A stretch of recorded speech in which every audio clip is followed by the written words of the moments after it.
Hola, buenas tardes. Bueno, en esta entrega vamos a trabajar o repasar del eje B el punto 3 que ustedes ya tienen en el cuadernillo y también tienen un PowerPoint que presentamos con los conceptos fundamentales, principales. Pero bueno, quería como retomar algunos conceptos para digamos que ustedes tomaran conocimiento y pudieran, digamos, establecer, digamos, el nivel de importancia que tienen estos, ya que tienen que ver con la utilización de la memoria. Y también lo que vamos a ver en este punto es estrategias para preparar los exámenes, que también es algo importante para que ustedes entiendan que es un proceso, qué pasa en ese proceso de preparación y finalmente de rendir el examen. O sea, hay toda una cantidad de factores que vamos a tener que tener en cuenta para prepararnos de la mejor manera. Bueno, retomando el tema de la memoria, ustedes recibieron unos tips que yo publiqué en el tablón del Classroom que hablaba un poquito de los consejos para memorizar mejor, que es lo que tienen acá abajo, digamos. Esto es lo que yo copié y lo puse en el tablón, que yo supongo que ya lo deben haber leído. Bueno, más allá de esto, de estos consejos, lo que yo quería que trabajáramos era un poquito los pasos que tiene la memoria y, digamos, cómo lograr que podamos recordar aquellas cosas que tenemos que estudiar. También me acuerdo que en esta autoevaluación o autodiagnóstico que hicimos, varios de ustedes comentaron que tenían problemas para estudiar, que en realidad estudiaban de memoria, pero que les costaba comprender lo que estudiaban. Bueno, acá vamos a trabajar los pasos de la memoria, pero no para estudiar de memoria, sino para saber cómo funciona la memoria y qué cosas tenemos que hacer para mejorar el rendimiento justamente de la memoria, para lograr un mejor rendimiento a la hora de tener que recordar algunos conceptos, algunos temas, algunos contenidos que tuvimos que estudiar. Bueno, los pasos son tres, que también en el Power figuraban: la fijación, la retención y la evocación. La fijación es el momento en el que nosotros tenemos que esforzarnos para justamente poder almacenar esa información y que esa información esté disponible a la hora de buscarla. ¿Cómo logramos la fijación? No solamente leyendo, porque muchas veces ustedes plantean, no, pero yo estudié profesora, leí todo el material, leí todos los capítulos, leí todos los textos que mandó la profesora o el profesor, pero resulta que a la hora de dar el examen fallan. La cuestión no quiere decir leer y porque leo me voy a acordar de lo que leo. La lectura es un paso importante, que ya lo vamos a ver, pero también sobre esa lectura hay que hacer otras cosas, como por ejemplo, para fijar esa información, lo que tenemos que hacer una vez que procedimos a esa lectura que va a tener como pasos también. Primero va a haber una prelectura, que es una lectura global de todo el capítulo, de todo el texto, de toda la digamos, lo que tengamos que leer. Es una lectura de todo ese material para tener una idea de sobre qué trata, cuáles son los temas que aborda, pero después tenemos que hacer una lectura más selectiva en la que tenemos que empezar a detectar ideas principales y secundarias, y también en esa segunda lectura más selectiva vamos a poder empezar a trabajar con esquemas, con resúmenes, con cuadros, justamente como una manera de poder fijar esos contenidos o esos temas que estamos aprendiendo. Entonces el primer paso es la fijación, que tiene que ver con esto, ¿no? Con poder poner atención a eso que estamos haciendo, que estamos leyendo. Este proceso de la atención, recuerdan ustedes que también había surgido que les costaba prestar atención, les costaba concentrarse, y eso tenía que ver en general con los estímulos que había en el momento en el que ustedes estudiaban. Bueno, para poder ponernos a leer, para poder ponernos a estudiar, necesitamos no distraernos, necesitamos estar en un ámbito que no tenga demasiados estímulos que nos distraigan, porque tenemos justamente que concentrarnos, que prestar atención. Si cumplimos con ese requerimiento, seguramente la fijación se va a ir llevando a cabo. En primer lugar, la atención, y en segundo lugar, la posibilidad de luego hacer estas lecturas que les comenté, empezar a trabajar con esquemas, con cuadros, con síntesis, con resúmenes de ese material que estuvimos estudiando.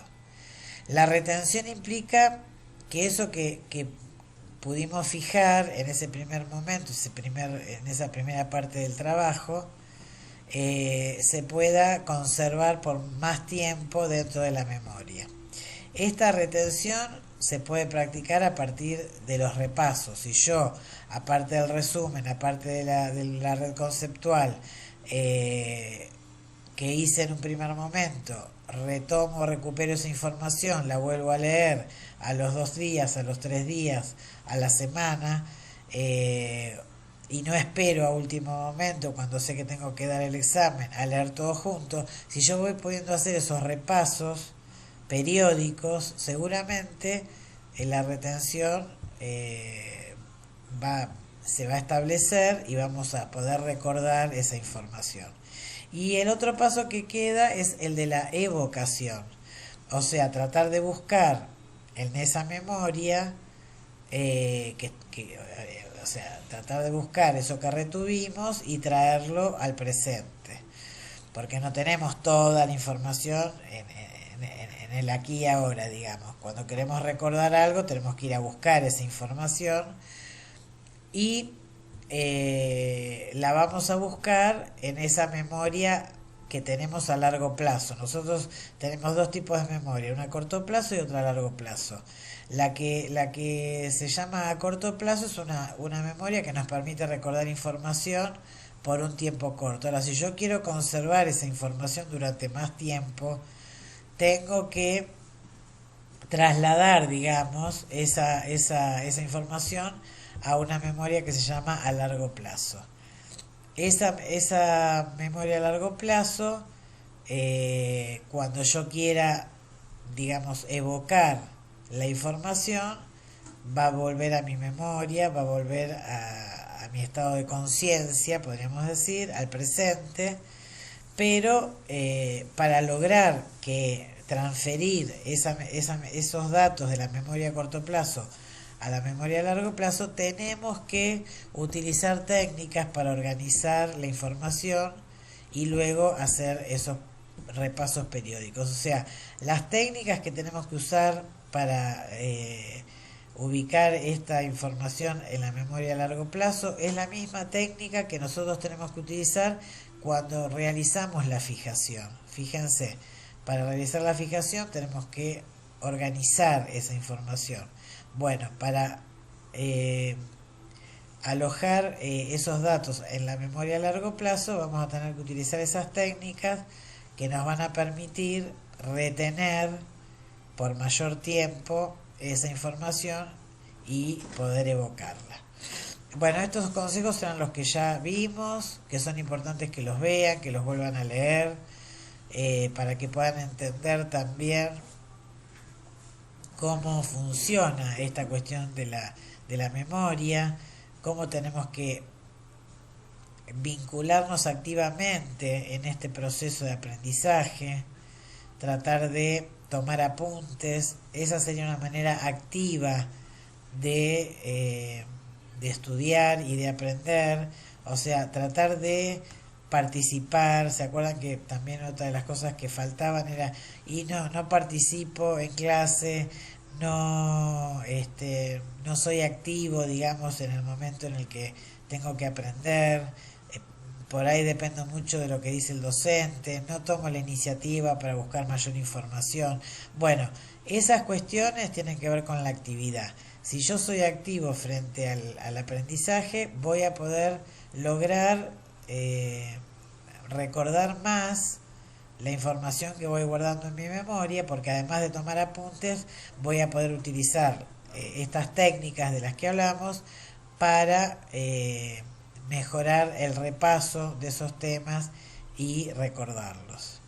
Bueno, acá obviamente habla de hacer repasos periódicos. Eh, bueno, eso por el lado de la memoria. Y después tienen una parte de este eje que habla sobre consejos para preparar exámenes y para hacer los exámenes. Me pareció importante incluir este tema porque hay muchas situaciones que generan angustia, que generan ansiedad, que los pueden frustrar porque de repente no les va bien, los aplazan, no sacan la nota que esperaban, llegan al momento del examen mal preparados, llegan al momento del examen con ideas negativas, no saben distribuir las respuestas a las preguntas y entonces siempre se quedan sin tiempo para responderlas todas. Bueno, hay un montón de situaciones que les van a pasar o que les han pasado seguramente y que eso es momento antes de empezar con la carrera que ustedes puedan analizar y puedan evaluar qué es lo que les pasa a ustedes y qué cosas tienen que reforzar para mejorar esta preparación de los exámenes y mejorar la producción del examen propiamente dicho. Entonces en este texto van a encontrar consejos para preparar los exámenes en un primer momento, que sería lo previo, lo anterior, ¿no es cierto? Y consejos durante el examen, o sea, consejos para antes de ir a dar el examen y consejos para el momento en el que están dando el examen. Así que yo les recomiendo que hagan una lectura sobre estas indicaciones, sobre estos consejos. Ven que tienen acá separado antes de la evaluación qué tenemos que hacer en la universidad, qué tenemos que hacer en casa. Sobre todo en la universidad tratar de prestar mucha atención a los temas que el docente dicta, sobre los que hace mayor énfasis, porque seguramente serán los temas principales que van a entrar en el parcial o en el final. También preguntar de qué tipo de examen se va a tomar. También tratar de reunirnos con toda la bibliografía, el material, los apuntes, que vamos a necesitar estudiar, organizar esos apuntes y en casa tenemos que tratar de utilizar estos pasos que serían esa lectura previa que les dije, leer volver a leer, hacer una lectura más en profundidad para detectar esas ideas principales, organizar esa información en forma de resumen, de red, de gráfico, de cuadro comparativo, tratar de repasar para fijarla a esa información y luego autoevaluarse. Quiere decir, en esos repasos periódicos voy a poder darme cuenta si estoy recordando o no adecuadamente la información que quiero fijar. Bueno, recordar siempre las características del lugar donde van a estudiar, eh, y descansar, obviamente, para que tampoco se sobreexijan. ¿Y qué cosas tendrían que hacer durante la evaluación? Que sería un poco también consejos para pensar en el momento en el que tengo que estar frente al docente para dar un oral o frente al escrito si tengo que dar frente a la hoja si tengo que dar un examen escrito. O sea, esto les va a venir muy bien porque van a poder conocer cómo se preparan para dar los exámenes. Acá hay un texto que también yo agrego que se llama La ansiedad ante los exámenes, que les explica un poquito cuál es este concepto de la ansiedad que nos genera a todos estar frente a una situación de evaluación, qué produce esa ansiedad y cómo nos afecta en el momento de dar un examen. Y al final de ese texto van a encontrar una evaluación, una autoevaluación de cómo cada uno de nosotros nos comportamos ante un examen. Ustedes van a tener una cantidad acá de numérica, una escala numérica que van a tener que puntuar según lo que les preguntan en la otra hoja van a encontrar, según el puntaje que obtuvieron, bueno, cuál es el análisis que hay que hacer respecto de cómo se preparan para dar los exámenes. Esto también les va a venir bien hacerlo para conocer cómo se preparan y qué cosas podrían mejorar en función de saber cuáles son las dificultades. Bueno, siguen los consejos para prepararse para los exámenes, se repiten un poco y se explican un poquito más en detalle las cosas que enunciamos en un comienzo y nuevamente también aparece la situación del examen propiamente dicha. Bueno, espero que esto les resulte útil para no para ahora simplemente, sino para el resto de la carrera, porque todo el tiempo van a tener que enfrentarse a estas situaciones de examen y sería lo más conveniente sería que pudieran resolver cualquier dificultad que ustedes detecten en este momento donde todavía no iniciaron la cursada de las materias. Bueno, nos volvemos a encontrar en otra presentación. Buenas tardes.